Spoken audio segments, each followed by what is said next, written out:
Banyak orang yang kecewa melihat nilai investasinya di pasar saham yang terus melorot.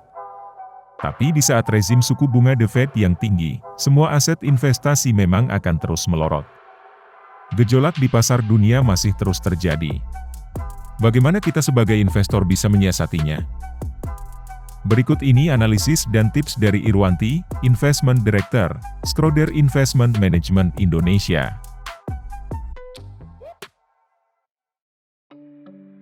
Ya, dampaknya pasti volatilitas. Makanya kita kelihatan pasar saham kita kan 2 bulan terakhir ini mengalami penurunan yang cukup dalam. Yang kedua juga obligasi kita juga harganya turun ya. Jadi imbal hasilnya yang obligasi 10 tahun itu naik sampai hampir ke level 7%. Jadi itu tentunya berarti dampaknya terhadap Indonesia negatif.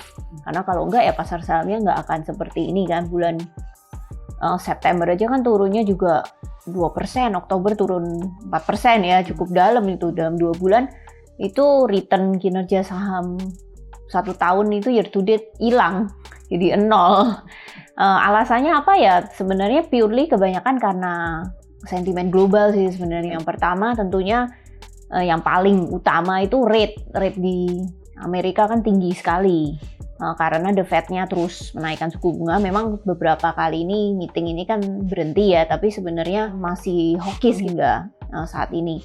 Lalu treasury yield-nya juga naik ke level hampir 5% dan itu spread-nya terhadap Indonesia government bond-nya itu tipis gitu. Jadi tentunya kalau treasury yield-nya naik 5%, bond-bond di luar negeri juga semuanya terkoreksi karena semuanya saingan terhadap suku bunga di Amerika. Yang kedua, seiring dengan kenaikan imbal hasil obligasi di Amerika, uang-uang kembali, ada saham yang kembali rotasi kembali ke sana kan, apalagi kan pasar saham Amerika tuh salah satu yang the best performing stock market, terutama yang tech ya. Jadi kalau kita lihat Magnificent Seven yang isinya seperti Amazon, Meta, Google itu kan semua tahun ini perform sangat bagus. Jadi ada aliran dana masuk kembali ke pasar Amerika baik itu obligasi maupun di saham, sehingga US dollar itu menguat dibandingkan currency yang lain. Di hari bulan Mei itu kan depresiasi rupiah juga 8% ya, padahal sebelumnya rupiah udah cukup kuat karena ada pressure US dollarnya menguat, akhirnya rupiahnya juga harus drop gitu. Jadi memang sentimen US dollar yang menguat ini tidak begitu bagus untuk market di luar US dollar ya, terutama kita yang emerging market ya. Yang ketiga, konflik perang Israel-Hamas itu di mana harga minyak menjadi naik karena kekhawatirannya ini perang ini bisa menjalar sampai ke Middle East kan gitu, sehingga menyebabkan harga minyaknya naik ke level di atas $90 lagi ya. Memang sekarang sudah turun ya, tapi kemarin kan harga minyaknya naik, sehingga ini menyebabkan kekhawatiran inflasi lagi. Kalau harga minyak naik kan ongkos produksi juga pasti naik lagi. Jadi The Fed juga tidak bisa menurunkan suku bunga lagi karena inflasi akan kembali menjadi momok gitu. Dan tentunya inflasi ini juga buat Indonesia dampaknya nggak bagus kalau dari minyak, soalnya kita itu importir minyak kan. Jadi kalau harga minyaknya naik, tekanan di trade balance, di current account deficit kita juga bisa kembali lagi. Yang keempat, yang terakhir sayangnya sentimen ini mungkin lebih ke Asia atau emerging market, itu pertumbuhan ekonomi di Tiongkok yang sangat lemah ya. Jadi recovery-nya itu di bawah ekspektasi. Sehingga GDP growth di Tiongkok juga di bawah konsensus, ada di downside expectation, downside risk gitu, sehingga menyebabkan ekonomi-ekonomi yang tergantung terhadap recovery Tiongkok seperti Indonesia, karena kan kita banyak sekali ekspor ke Tiongkok ya, itu juga sentimennya kurang baik. Jadi 4 hal itu yang menyebabkan volatilitas di market, terutama Indonesia itu juga sangat intens di 2-3 bulan terakhir ini.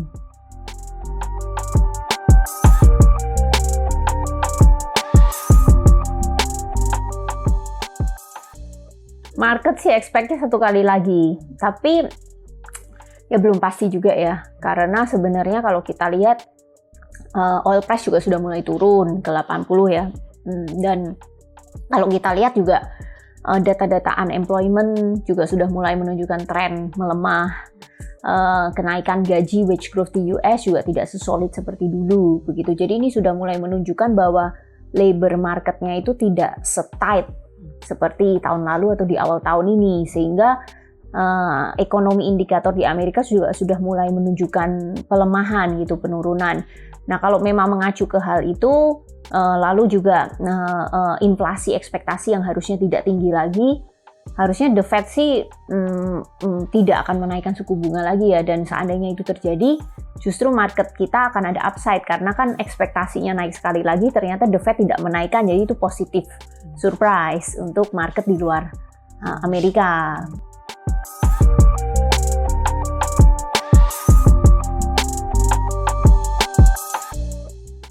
Oh, safe haven yang sekarang itu pasti US dollar untuk saat ini karena suku bunga yang di offer itu kan sangat baik ya. Dulu kan kalau kita mempunyai aset di US dollar itu bahkan money market rate-nya aja tidak setinggi sekarang ya. Sekarang dengan membeli cash rate, membeli obligasinya aja return-nya juga sudah sangat baik begitu. Jadi tentunya US dollar masih menjadi safe haven dan itu pun masih menjadi aset yang sangat liquid gitu ya, karena masih banyak sekali transaksi global yang underlying-nya masih menggunakan US dollar.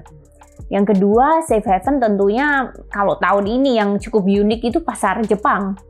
Begitu, walaupun currency-nya itu drop ya, yen ya. Karena yen itu kan salah satu negara yang paling akhir dalam menaikkan suku bunga nih. Mereka nggak mau, masih melakukan kontrol, yield curve control gitu. Jadi akhirnya dampaknya yennya harus terdepresiasi karena yang lainnya suku bunga naik, dia nggak mau naikin, jadi akhirnya drop dan inflasi juga tinggi di sana. Akan tetapi pertumbuhan ekonomi di Jepang ini bagus sekali, booming. Kenapa? Karena ya recovery dari domestic ekonomi karena COVID, lalu tourismnya. Karena banyak sekali korporasi-korporasi di Jepang ini yang eksporter. Jadi mereka sebenarnya malah benefit, diuntungkan dengan penurunan yen gitu, sehingga harga produk mereka itu jauh lebih kompetitif. Seperti mobil, Toyota itu kan juga mereka banyak jual ke Eropa, ke Amerika gitu. Jadi earnings per share-nya emiten-emiten di Jepang itu terjadi kenaikan sangat banyak, dan tourism, travel spending-nya juga membantu recovery gitu, dan traveling ke Jepang juga semakin affordable. Jadi pasar saham Jepang itu sekarang ini dilihatnya safe haven. Yang ketiga ya komoditas emas ya. Makanya kita lihat harga emasnya itu nggak bisa turun di bawah level 1.900 gitu. Cukup tinggi karena memang harga emas itu dari dulu kalau ada perang, kalau ada volatilitas itu selalu harganya itu kuat gitu. Jadi itu 3 aset kelas yang dilihatnya safe haven untuk saat ini.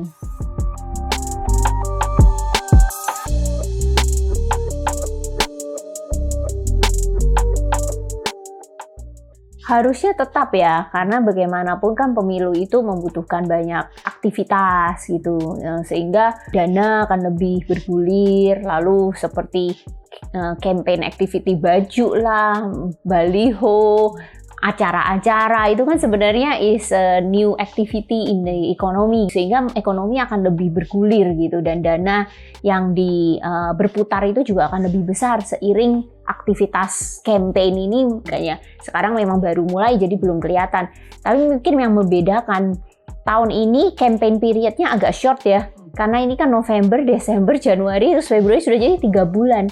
Biasanya itu campaign period di pemilu-pemilu sebelumnya 5 bulan sampai 6 bulan gitu. Jadi memang dampaknya sepertinya tidak sebesar seperti pemilu-pemilu sebelumnya karena waktunya saja jauh lebih short. Belum apa-apa mereka Desember udah dibilang mungkin tidak terlalu rame gitu ya, seasonalnya kan festif. Jadi memang secara durasi ini dampaknya terhadap ekonomi sepertinya less dibandingkan pemilu sebelumnya gitu. Tapi kan kita nggak boleh lupa ada putaran kedua.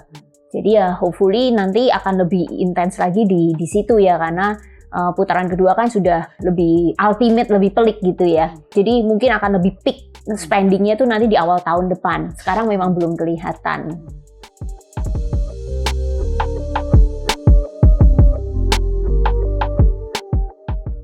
Obligasi sih sebenarnya walaupun harga turun, tapi return-nya tuh masih positif karena kuponnya. Gitu. Jadi kalau kita lihat tahun ini tuh return obligasi masih 3% dari kuponnya. Misalnya kupon 10 tahun itu kan orang masih positif walaupun harganya turun gitu. Tapi saya rasa juga tahun ini sampai akhir tahun ini obligasi mestinya masih positif teritori. Kenapa? Karena sekarang aja sudah cukup membaik sentimennya. Kemarin kan waktu lemah-lemahnya itu yieldnya imbal hasil 10 tahun 7% gitu. Sekarang ini sudah membaik, menguat ke 6,7 gitu, yieldnya turun, jadi harga naik gitu.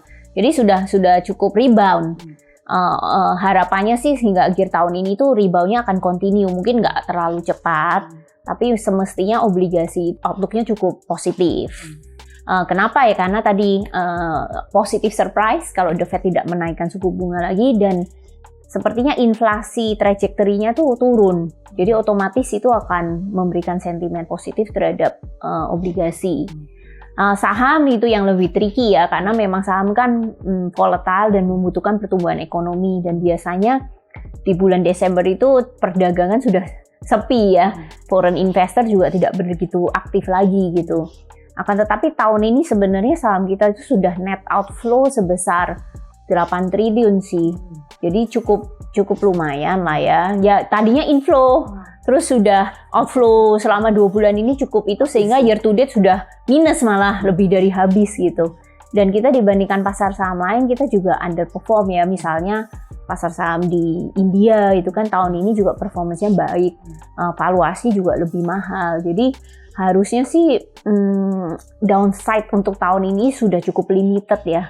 Karena kalau kita lihat kan indeks kita, ya memang ada IPO yang naik sangat banyak, tapi kalau kita keluarkan itu sebenarnya indeks kita yang blue chip udah terkoreksi cukup lumayan sebenarnya. Jadi kalau memang tidak ada faktor resiko baru yang kita belum lihat gitu ya, harusnya sampai Desember ini dari level sekarang itu sentimennya cukup positif ya.